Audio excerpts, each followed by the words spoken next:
Seperti biasa, mari kita lanjutkan alur cerita spoiler episode selanjutnya. Mari kita mulai. Sebelumnya, kemunculan Ziyan membuat ekspresi Mugu terkejut. Mereka yang bisa memasuki alam pil semuanya adalah alkemis. Namun, gadis kecil di depan ini jelas bukan salah satu dari mereka. Bagaimana dia bisa memasuki tempat ini? Ziyan mengabaikan tatapan terkejut Mugu. Tangan kecilnya menekan dahan pohon, tubuhnya melompat turun dan mendarat di depan Xiaoyan. Dia tanpa sadar tertawa saat melihat ekspresi terkejut Xiaoyan sebelum memberinya wajah aneh. Ziyan, kenapa kamu di sini? Keterkejutan di mata Xiaoyan berlangsung cukup lama sebelum berangsur-angsur menghilang. Kemudian dia meraih Ziyan yang telah menghilang cukup lama, dan menariknya ke sisinya. Aku telah melarikan diri. Aku tahu kamu akan berpartisipasi dalam pertemuan pil, jadi aku datang ke sini untuk menunggumu. Ziyan tersenyum seperti rubah kecil. Kemudian kedua matanya menyipit menjadi bentuk bulan sabit. Hidupku sangat menyedihkan. Setelah pergi, aku tidak lagi memiliki danwan yang lezat. Setiap hari, orang-orang jahat itu akan menuangkan beberapa hal menjijikkan untukku makan. Ziyan meraih pakaian Xiaoyan. Matanya yang besar dan berair segera menjadi basah. Hidupnya selama periode waktu ini benar-benar terlalu mengerikan dari sudut pandangnya. Itu seperti kehidupan di neraka jika dibandingkan dengan saat-saat dia bersama Xiaoyan. Anggota sukumu. Xiaoyan terkejut sebelum dia segera mengerti sesuatu. Setelah itu, dia bertanya dengan heran. Ziyan mengangguk dengan keras. Dari kelihatannya dia sangat membenci cara anggota sukunya memperlakukannya. Namun, jika anggota sukunya mengetahui hal ini, mereka mungkin akan sangat marah hingga akhirnya memuntahkan darah. Xiaoyan menggelengkan kepalanya tanpa daya. Dia mengerti karakter Ziyan. Setiap kata dilebih-lebihkan berkali-kali ketika diucapkan dari mulutnya. Oleh karena itu, dia tidak benar-benar mempercayai kata-katanya ini. Hei, apakah kamu sudah selesai mengobrol? Nenek kecil, orang ini bukan orang yang mudah dihadapi. Pria bertubuh kekar menoleh dengan agak tidak sabar dan berbicara kepada keduanya. Teman besar, tidak perlu cemas. Pergi dan pukul dia. Tugasmu akan dianggap hampir selesai setelah kamu menghabisinya. Ziyan mengerutkan mulut kecilnya sebelum menunjuk ke arah Mugu. Wajah pria besar dan Mugu tanpa sadar berkedut ketika mereka mendengar kata-katanya. Kamu terlalu melebih-lebihkanku. Sudah cukup bagus bahwa aku bisa menghalanginya. Jika bukan karena konstitusiku, aku tidak akan bisa mengalahkannya. Pria besar itu menjawab tanpa daya. Bolehkah aku tahu siapa teman ini? Xiaoyan menatapnya dan tersenyum, menangkupkan kedua tangannya, dan bertanya dengan sopan. Dia dipanggil Xiongzan. Aku memanggilnya teman besar. Dia adalah penguasa pegunungan 10.000 obat ini. Semua harta alam di tempat ini dikelola olehnya. Ziyan tanpa sadar tertawa. Keserakahan melintas di matanya yang berair. Penguasa, hati Xiaoyan sedikit terkejut. Jika dikatakan seperti ini, bukankah Xiongzan ini adalah binatang sihir yang dibicarakan oleh kelompok Songqing? Teman ini, sebenarnya bukan niatku untuk menerobos ke gunung ini. Aku yang tua akan meminta maaf kepadamu jika aku telah menyinggungmu dengan cara apapun. Namun, orang ini adalah target yang harus aku tangkap. Aku harap kamu tidak akan ikut campur. Mugu yang berada tidak jauh darinya akhirnya berbicara dengan wajah muram. Xiongzan memutar matanya saat mendengar ini. Setelah itu, dia menjawab dengan kesal. Kamu sudah mendengar apa yang dikatakan nenek kecil ini sebelumnya. Aku harus melindungi orang ini. Mengapa kita tidak melakukannya dengan cara ini? Aku tidak akan peduli tentangmu yang menerobos masuk ke gunung, dan kamu harus berbalik dan pergi. Apa yang kamu katakan? Sudut mulut Mugu berkedut. Matanya berangsur-angsur menjadi dingin. Kali ini, dia berniat menangkap Xiaoyan dengan cara apapun. Kalau begitu, kamu bisa pergi dan mati. Segera, Mugu melambaikan lengan bajunya. Tangan kristal yang telah dipaksa kembali sebelumnya, sekali lagi bergegas keluar dan menghantam kepala Xiongzan. Keganasan melintas di wajah Xiongzan. Tangannya terkepal dan langsung menghantam. Boom! Keduanya bertabrakan dengan keras dan riak yang mengerikan keluar dengan kecepatan seperti kilat. Mata dan tangan Xiaoyan bergerak cepat ketika riak kuat meletus. Dia memeluk Ziyan, dan menggerakkan tubuhnya. Setelah itu, dia bergegas ke langit, menundukkan kepalanya dan melihat pertarungan antara level Dozun. Xiongzan akhirnya mengambil 2 langkah mundur di dalam hutan yang dipenuhi dengan debu sebelum dia berhasil menstabilkan tubuhnya. Matanya luar biasa panas saat dia melihat Mugu di seberangnya. Baiklah, ini menyenangkan. Lagi, ekspresi Mugu berubah gelap dan dingin. Dia melirik cakar kristal besar yang sekali lagi terlempar. Orang bisa melihat retakan di atasnya menjadi lebih padat. Kemudian, tangannya mulai membentuk segel aneh saat dia berteriak. Tangan api iblis neraka. Segera, api biru tua dengan cepat meletus dari tubuhnya dan melonjak ke dalam cakar kristal besar. Garis retakan dalam cakar kristal berangsur-angsur membaik. Detik berikutnya, itu telah berubah menjadi tangan kristal api besar dan menghantam Xiongzan ke bawah. Xiongzan mengeluarkan raungan ganas ke langit saat tubuhnya mulai membengkak menjadi beruang naga kuno. Tangannya sekali lagi terkepal dan bertabrakan dengan tangan api besar. Boom! Gunung berguncang dan semua binatang gemetar karenanya. Badai energi yang menakutkan terbentuk dan menyapu ke segala arah. Pada saat ini, dada Mugu naik dan turun sedikit. Nafasnya tidak lagi setenang sebelumnya. Jelas, serangan itu telah membuatnya kelelahan. Sementara itu, Xiongzan yang muncul dari tumpukan debu. Auranya bahkan lebih ganas dibandingkan sebelumnya. Sepasang mata merah darahnya menatap Mugu, yang seperti seekor semut di udara. Lagi, kaki Xiongzan tiba-tiba melangkah maju. Wajahnya yang beriak mengungkapkan ekspresi ganas. Tinjunya juga menabrak Mugu. Segel di tangan Mugu berubah sekali lagi, dan ruang di depannya terdistorsi. Dengan cepat membentuk penghalang ruang yang tebal. Boom! Tinju besar dengan kasar mendarat pada penghalang ruang. Itu dengan mudah meledakkannya. Pada saat yang sama, rambut hitam di tangan Xiongzan melesat seperti panah ke segala arah menembaki Mugu. Mugu segera membuka mulutnya. Api biru tua membentang seperti pilar api dan bertabrakan dengan rambut tajam. Suhu yang menakutkan dari si Heart Flame menyebabkan rambut tajam menjadi debu.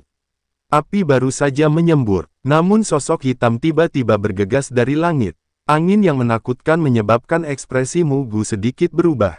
Segel di tangannya dengan cepat berubah. Pilar api sebelumnya segera terbentuk menjadi binatang api raksasa dan diluncurkan ke arah sosok hitam dengan kecepatan seperti kilat. Boom! Tubuh Xiongzan berputar di udara. Ekor naganya berayun dan bertabrakan dengan binatang api. Kekuatan yang menakutkan membelah binatang api menjadi 2. Mata Mugu tanpa sadar menyusut melihat adegan ini. Jika mereka benar-benar bertarung dengan Douqi, sepertinya Xiongzan tidak akan mampu mengalahkannya bahkan setelah dia bertransformasi. Namun, Xiongzan mampu terlibat dalam semuanya bertarung tanpa peduli, tapi Mugu tidak bisa. Dia masih perlu berpartisipasi dalam pertemuan pil berikutnya. Kilatan dingin dengan cepat melintas di mata Mugu sebelum matanya dengan ganas berubah melirik Xiao Yan di langit. Xiao Yan, anggap dirimu beruntung kali ini. Aku secara pribadi akan menghabisimu setelah pertemuan pil selesai. Aku akan menemanimu. Kilatan dingin melintas di mata Xiao Yan saat dia dengan dingin tertawa. Begitu dia mendapatkan api 3000 terbakar dan memurnikannya, dia tidak akan lagi takut pada orang tua ini. Wajah Mugu sedikit berkedut saat mendengar Xiao Yan.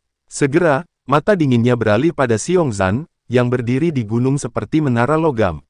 Dia akhirnya berhenti melakukan tugas yang tidak berguna. Dengan gelombang tangannya, ruang sekitarnya perlahan terdistorsi. Tubuhnya segera bergerak, dan dia bergegas ke ruang terdistorsi dan menghilang. Xiao Yan perlahan menghembuskan nafas ketika melihat Mugu menghilang di ruang terdistorsi. Dia akhirnya menyingkirkan iblis tua ini. Namun, dari kelihatannya, Mugu ini tampaknya tidak akan menyerah. Pertarungan hidup dan mati sejati pasti akan meletus ketika mereka bertemu di masa depan. Sementara itu, Xiongzan, yang seperti menara raksasa di tanah, juga mendengus dingin. Tubuhnya yang luar biasa mulai menyusut dan kembali menjadi bentuk manusia.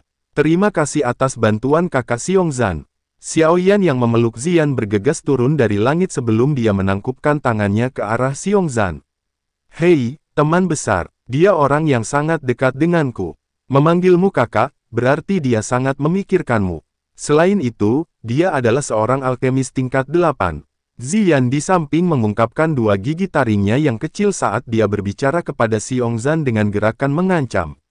Xiongzan terkejut ketika dia mendengar ini.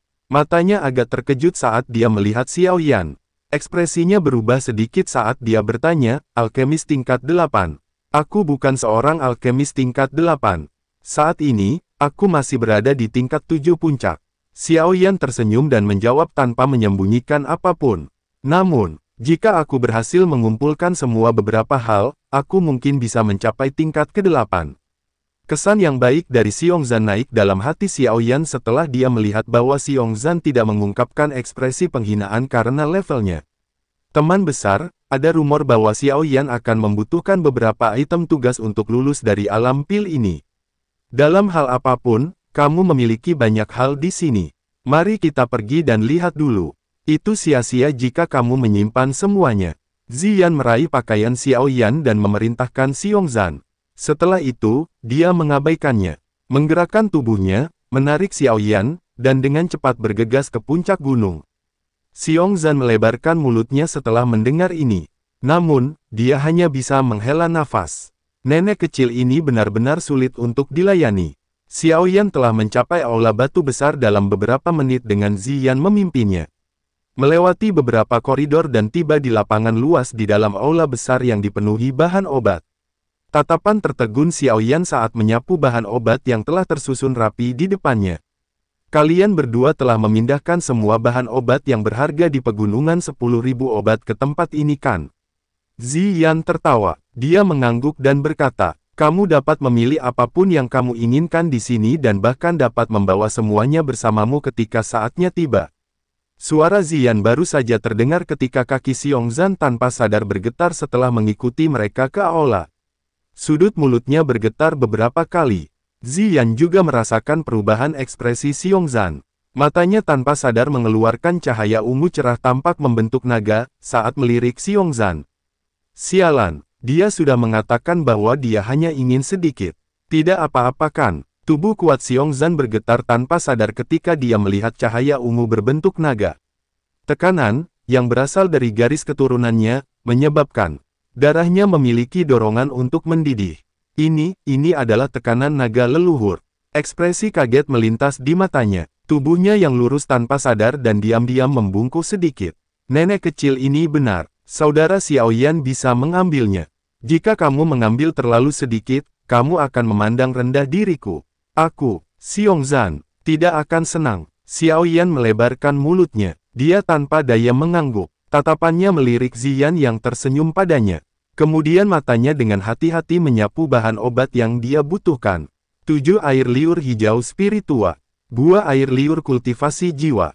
Tumbuhan rumput abadi. Setelah menyimpan 3 bahan obat ke cincin penyimpanannya, Xiao Yan sejenak berpikir. Saat ini, dia membutuhkan bahan obat khusus yang disebut esensi giok mati rasa surgawi untuk menyempurnakan sumsum inti jiwa untuk memasuki keadaan jiwa. Alkemis tingkat ke-8 juga akan terbuka untuknya. Setelah berjalan beberapa saat, kaki Xiao Yan perlahan-lahan berhenti di ujung lain alun-alun. Matanya terfokus dengan seksama pada tempat yang tidak mencolok. Ada batu warna hijau diam-diam tergeletak di tanah yang harum. Ini, esensi giok mati rasa surgawi. Xiao Yan tanpa sadar menghembuskan napas setelah menemukan bahan obat terakhir. Dia akhirnya berbalik dan menatap Ziyan yang duduk di tangga batu. Sudahkah kamu menemukannya? Ziyan buru-buru bertanya. Xiao Yan tersenyum dan mengangguk. Bantu aku menemukan ruang rahasia. Aku perlu menyiapkan beberapa hal. Ziyan mengangguk patuh. Dia menuntun Xiao Yan melintasi alun-alun dan menemukan ruang batu tersembunyi jauh di dalam aula batu. Jangan biarkan siapapun menggangguku sebelum aku keluar. Xiao Yan berjalan ke ruang batu sebelum mengingatkan Ziyan. Baiklah, tenang saja. Ziyan menganggukkan kepalanya dengan berat. Xiao Yan akhirnya tenang setelah melihat Ziyan menganggukkan kepalanya. Dia perlahan berjalan ke ruang batu.